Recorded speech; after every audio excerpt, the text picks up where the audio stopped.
नमस्कार साथियों, welcome to the Rudrajit education point. और आज जो हम बच्चों सर्कल का जो असेसन रीजन वाला पोर्शन है, असेसन रीजन से रिलेटेड क्वेश्चंस हैं वो करेंगे। तो स्टार्ट करते हैं, टाइम को वेस्ट ना करते हुए, टाइम को बेकार ना करते हुए।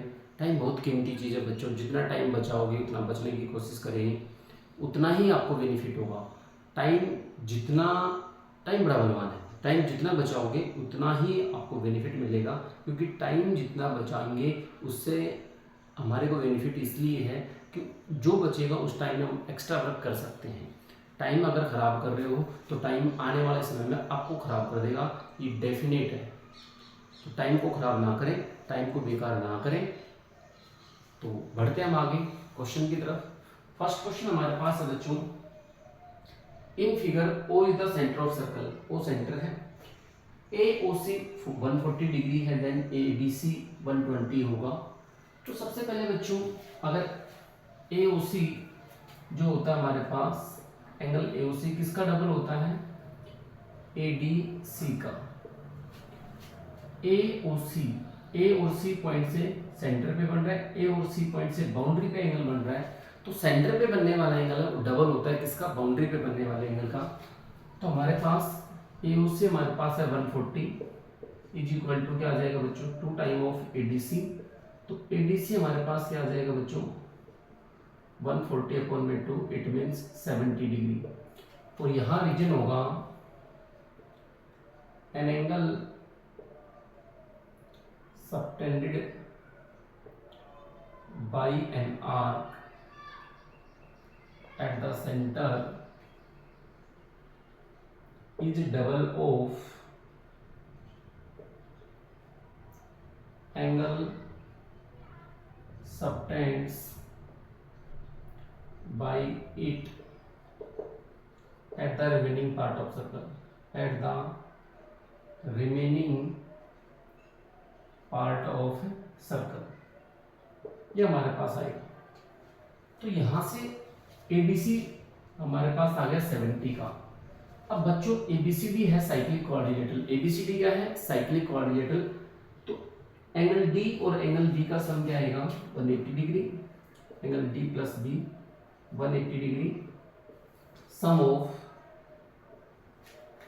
Opposite angles of a cyclic coordinator, opposite angles of a cyclic quadrilateral, ये हमने पढ़ रखा है कि 180 का होता है। अगर एंगल जो D हमारे पास 70 का आ गया, एंगल B प्लस D 70 आ गया तो इक्वल टू 180। तो एंगल B क्या आना चाहिए? 180 माइनस में 70, तो एंगल B क्या आना चाहिए बच्चों? 110 डिग्री। और हमें क्या दे रखा है? 120 डिग्री। तो ये बात हमारी क्या होगी? गलत, रॉन्ग। तो असेसन हमारा गलत हो गया, तो रीजन हमारा डेफिनेट है सही होगा, क्योंकि दोनों पॉइंट्स में एक पॉइंट 100% श्योर सही होगा, डेफिनेट है वो सही होगा, करेक्ट होगा। तो असेसन हमारा गलत है, सेकंड हमारा श्योर है, बिना देखे मैं बता सकता हूँ आपको सही होगा। In a cyclic quadrilateral opposite angles are supplementary. एक साइक्लिक कोऑर्डिनेटर के अंदर अपोजिट एंगल सप्लीमेंट्री होते हैं, इट मींस दोनों का सम 180 होता है। ये कंसेप्ट हमने यूज किया है, sum of opposite angles of a cyclic quadrilateral is 180 degree. बिल्कुल सही बात है बच्चों। तो यहाँ पे हमारा जो आंसर आएगा वो आएगा बच्चों, A is false but R is true, but R is true. It means assertion है वो फॉल्स है, लेकिन रीजन जो है वो सही है। तो यहां से बढ़ते हैं नेक्स्ट अगले क्वेश्चन की तरफ। सेकंड क्वेश्चन हमारे पास है बच्चों,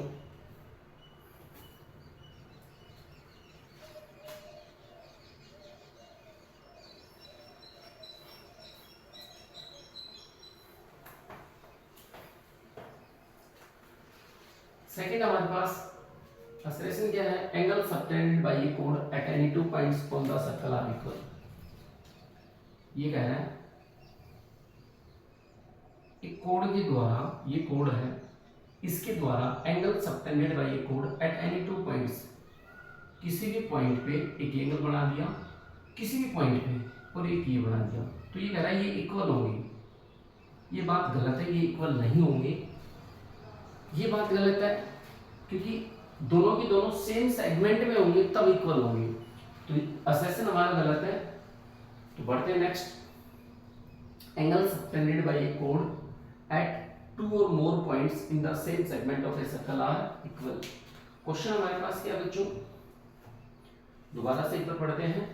angle subtended by a code, angle जो है subtended bye code at 2 or more points in the same segment. मैंने अभी आपको बताया था सेम सेगमेंट में होना चाहिए।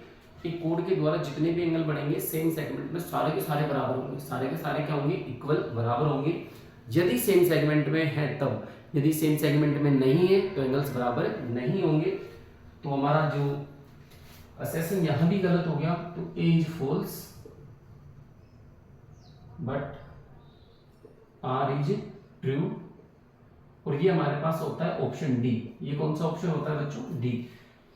इन असेसन रीजन के जितने भी क्वेश्चंस हैं इनके ऑप्शन सभी भी सेम होते हैं, सभी क्वेश्चंस के ऑप्शन सेम होते हैं, तो यहाँ पे डी ऑप्शन आएगा। हम बार बार ऑप्शन लिखने की जरूरत ना पड़े इसमें। नेक्स्ट क्वेश्चन बच्चों हमारे पास, अगला क्वेश्चन पढ़ते हैं। एओबी जो डायमीटर ऑफ सर्कल, एओबी जो है वो डायमीटर है सर्कल का। ये सर्कल है हमारे पास, एओबी इसका डायमीटर हो गया, ये ओ हो गया। C is any point on the circle, और सी कोई पॉइंट है सर्कल की बाउंड्री पे।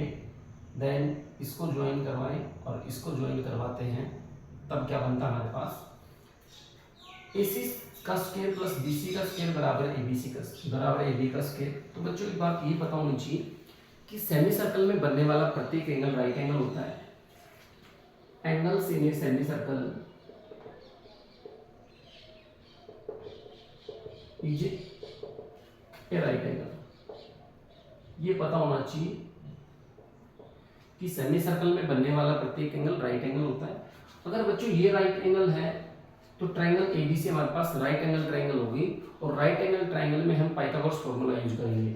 और पाइथागोरस में क्या आता है, 90 के सामने वाला हाइपोटेन्यूज, इट मींस हाइपोटेन्यूज का square is equal to base का स्क्वायर प्लस में परपेंडिकुलर का स्क्वायर। ये हम पढ़ते आ रहे हैं, लेकिन बच्चों इसके बजाय हमें पढ़ना चाहिए कि square of hypotenuse is equal to sum of square of other two sides in a right angle triangle. Square of hypotenuse is equal to sum of square of other two sides. ये हमारा proper definition है।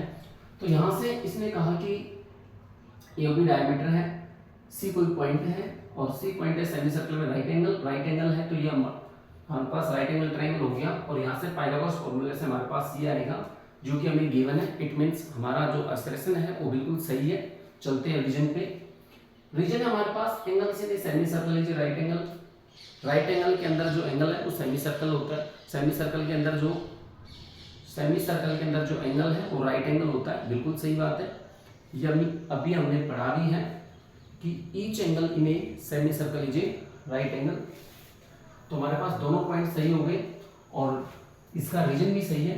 तो हमारे पास option आएगा A and both A and R true and R is the correct explanation of A. R जो है इसका करेक्ट एक्सप्लेनेशन है, करेक्ट इसको एक्सप्लेन कर रहा है ए को। तो हमारे पास ऑप्शन क्या आएगा बच्चों, ए। नेक्स्ट क्वेश्चन बढ़ते हैं अगले क्वेश्चन की तरफ।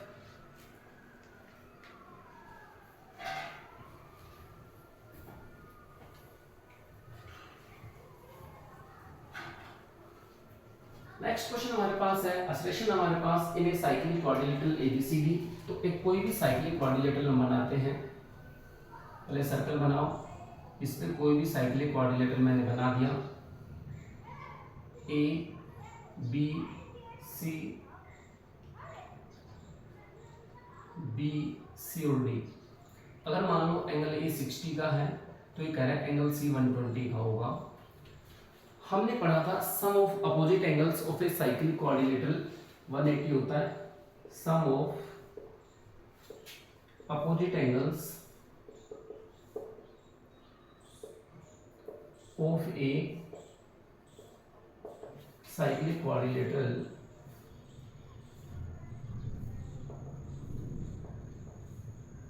Is 180 degree. तो यहाँ पे ए और सी जो है अपोजिट एंगल्स हैं, तो एंगल्स ए प्लस एंगल सी 60 प्लस 120 हमारे पास आ गया 180। इट मीन्स असलेशन जो हमारा वो बिल्कुल करेक्ट है। नेक्स्ट है बच्चों reason exterior angle of a cyclic quadrilateral. Exterior angle जो किसी साइक्लिक क्वाड्रिलेटरल का is equal to its interior opposite angle, जो बराबर होगा किसके, उसके इंटीरियर एंगल के। तो ये बात भी बिल्कुल सही है, अभी हमने पढ़ा था। लेकिन बच्चों यहाँ साइक्लिक क्वाड्रिलेटरल का अपोजिट एंगल का कंसेप्ट है, यहाँ पे एक्सटीरियर एंगल का कंसेप्ट है जो कि उसको एक्सप्लेन नहीं करता है। तो यहाँ पे क्या आएगा बच्चों, आंसर आएगा हमारा ऑप्शन बी, और इसमें आएंगे both A and R true and R is not correct explanation of E. R जो है उसकी करेक्ट एक्सप्लेनेशन नहीं है ए की। तो हमारे पास ऑप्शन इस तरीके से क्या हो गया, बी। असेसन रीजन से रिलेटेड सर्कल का सेकंड पार्ट हमने कर लिया, उससे रिलेटेड जितने क्वेश्चन से सारे मैंने करवा दिए हैं। फिर भी कोई क्वेश्चन रहता है तो आप बच्चों मेरे को बता सकते हैं, कमेंट कर सकते हैं, क्वेश्चन व्हाट्सअप कर सकते हैं और मैं आपको जरूर करवाऊंगा। सर्कल से जो रिलेटेड बाकी जो क्वेश्चंस रह गए वो हम नेक्स्ट वीडियो में करेंगे। तब तक आप बने रहिए। जय हिंद, जय भारत।